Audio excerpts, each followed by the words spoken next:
தனுஷ்கோடிக்கு அடுத்த சேரான்கோட்டை கடற்கரை பகுதியிலிருந்து இலங்கைக்கு கடத்துவதற்காக சரக்கு வாகனத்தில் கொண்டுவரப்பட்ட 720 கொசு விரட்டும் பத்தி பக்கெட்டுகள் கியூ பிரிவு போலீசாரால் பறிமுதல் செய்யப்பட்டுள்ளன.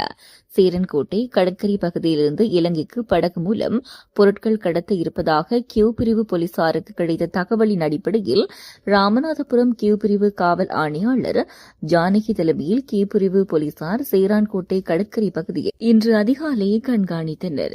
அப்போது கோவை மாவட்டம் பதிவெண்கொண்டு சரக்கு வாகனத்தில் 12 அட்டை பெட்டிகளில் இருந்த 720 கொசுவிரட்டும் பத்தி பெட்டிகளுடன் வாகனத்தின் சாரதி உட்பட 2 இருந்தனர். 12 அட்டை பெட்டிகளில் இருந்த கொசு விரட்டும் பத்திகள், சரக்கு வாகனம் ஆகியவற்றை பறிமுதல் செய்து ராமேஸ்வரம் சுங்கத்துறையினரிடம் கியூ பிரிவு போலீசார் ஒப்படைத்துள்ளனர்.